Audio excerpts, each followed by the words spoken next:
Salut, te voici actuellement sur la chaîne YouTube Snapstar. Sur cette chaîne, tu retrouveras tous les plus gros clashs de Snapchat et tous les plus gros buzz du moment. Surtout, n'hésite pas à t'abonner tout en activant la cloche des notifications pour ne rien rater du contenu exclusif de cette chaîne. Et oui, sur cette chaîne, tu retrouveras du contenu qui n'est disponible nulle part ailleurs. Sur ce, je te laisse avec la vidéo. Bon visionnage. Comme vous avez pu le voir en regardant la miniature et le titre de cette vidéo, aujourd'hui nous allons essentiellement parler de Jonathan Matidjas et de Chana Cres. Vous devez certainement tous les connaître, Jonathan et Chana, ce sont deux candidats emblématiques de la télé-réalité française qui forment un couple. Comme vous le savez, il y a quelques jours, Jonathan et Chana ont attrapé le Covid et ils ont donc été confinés ensemble. Dans cette vidéo, les deux amoureux semblent être au bord du gouffre parce que le confinement semble avoir fait de gros dégâts. En effet, il semblerait que Chana et Jonathan veuillent déjà se séparer après une relation très tumultueuse. Je vous laisse sans plus tarder avec toutes les explications de Chana et de Jonathan et n'oubliez pas que vous pouvez soutenir cette chaîne, le lien est en description de cette vidéo. Mon amour, elle débarque toute nue dans le salon, avec un test à la main, et elle me regarde, elle me le tend. Moi choqué, je l'arrête, je sais pas où regarder, elle ou le test, tu vois. En fait, je vous explique. Voilà, maestro. En gros, je suis très souvent déréglée. Je n'ai jamais mes règles au bon moment. J'ai souvent mal à la poitrine, tout ça. Et vu que je suis souvent tombée enceinte, donc comme vous le savez, ça a été infusé, nanana. Du coup, je fais souvent des tests parce que, en fait, je me dis, il suffit que je bois un petit verre d'alcool qu'il faut pas au mauvais moment. En fait, voilà. Donc, du coup, je fais souvent des tests de grossesse pour être sûre parce que, au niveau de mon corps, je sens des trucs bizarres des fois. Voilà. Tu vas pas rendre mon fils alcoolique avant même qu'il naisse. Non, ou ta fille, je sais pas. Mon fils.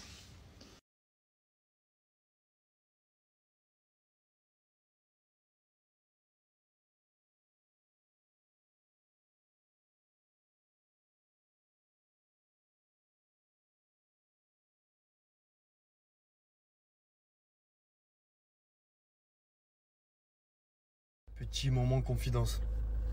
Donc déjà, je suis conscient qu'il y a bien pire.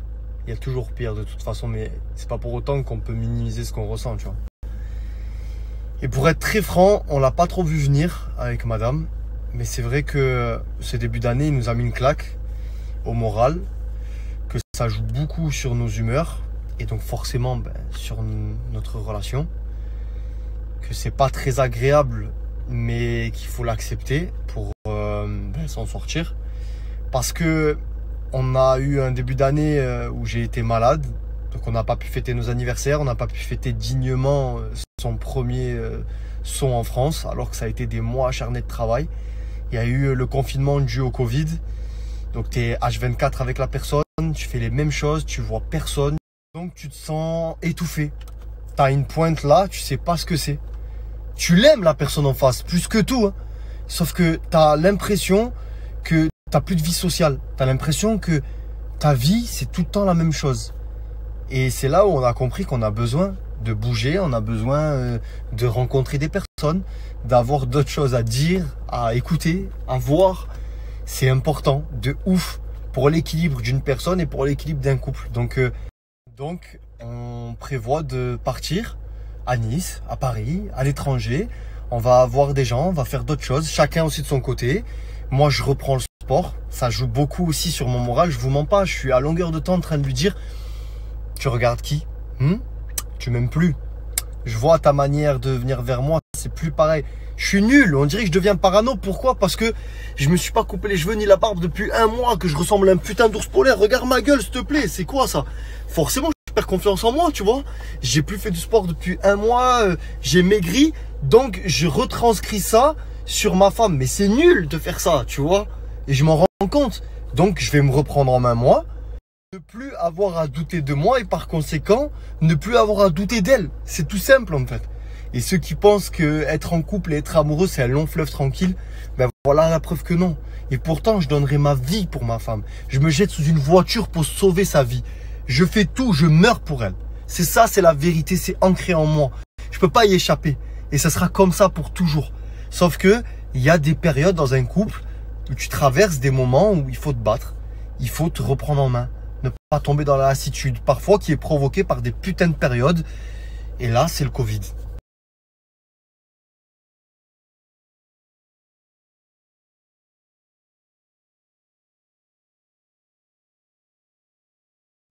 les amis, j'espère que vous allez bien. Ce matin je vais faire mes ongles, voilà, j'en ai quelques-uns de cassés.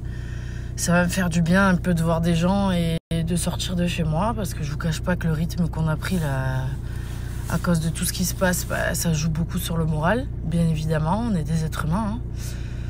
Donc voilà, moi il y a plein de choses, le moral il y est, parce que voilà, j'ai mon chéri, franchement je suis vraiment pas à plaindre et tout, mais je sais pas, tout ce qui se passe dans notre vie actuellement et tout, je vous jure, moi ça change plein de choses dans ma tête et j'ai plus la même vision qu'avant, qu'au début, vous voyez, quand on était avec mon chéri et tout, au début j'avais envie d'avoir des enfants, je vous jure que tout ce qui se passe là, ça joue énormément sur sur mon moral, c'est vrai, il faut le dire, et sur ce que j'ai envie d'avoir dans ma vie. J'ai moins envie d'avoir des enfants qu'avant, et ça me casse les pieds, franchement, ça me fait chier. D'ailleurs, à ce sujet, vous êtes beaucoup à nous dire, voilà, on veut vous voir avec un bébé et tout ça, donc c'est très mignon, merci beaucoup. Mais j'ai vu des commentaires aussi de gens qui disent aussi, ouais, il nous saoule à faire des tests, nanana. Donc comme je l'ai déjà expliqué, je suis tombée beaucoup de fois enceinte. Donc dès que j'ai le moindre symptôme, c'est vrai que je fais un test pour savoir, parce que, imaginons que je suis enceinte et que je bois du vin, ou que je bois de l'alcool, ou que je fais du sport à outrance, j'en sais rien, vous voyez ce que je veux dire? C'est important de le savoir, donc c'est vrai que je fais souvent des tests, parce que je suis souvent tombée enceinte. La deuxième chose, c'est que avec mon chéri, on est deux personnes qui aimons avoir le contrôle de notre vie, et c'est vrai que c'est pas facile, parce que en fait, il faudrait qu'on lâche prise et qu'on laisse les choses faire. Et vu avec tout ce qui se passe actuellement, bah, je vous dis les amis, c'est très compliqué pour tous les deux. Hein. Ça joue beaucoup, enfin moi personnellement en tout cas, ça joue beaucoup là-dessus. Et je sais pas comment vous expliquer, je suis un peu dégoûtée quoi. Je me dis, j'avais vraiment envie de fonder une famille et tout, et que tout ce qui se passe, ça me bloque. Déjà que j'étais bloquée, que c'était compliqué pour moi, là ça me bloque, je me dis quel avenir, vivre avec des masques, faire des piqûres, machin, maintenant ils veulent obliger aux enfants, enfin, vous voyez, déjà que pour moi ça a été compliqué de m'imaginer à me dire je vais avoir des enfants, parce qu'il s'est passé plein de choses, je suis pas rentrée dans les détails de tout, je vous ai pas tout expliqué, mais il y a plein de choses qui ont fait que ça m'a un peu traumatisée. D'avoir un enfant. Je vous le dis vraiment, c'est ça. C'est pour ça, j'ai eu 35 ans. Je sais, à 35 ans, les gens disent, t'as 35 ans. Je sais, mais j'ai un gros blocage à ce niveau-là. C'est très compliqué pour moi d'accepter, de me dire que je vais avoir un enfant, que ça m'angoisse, vous voyez, je sais pas comment expliquer.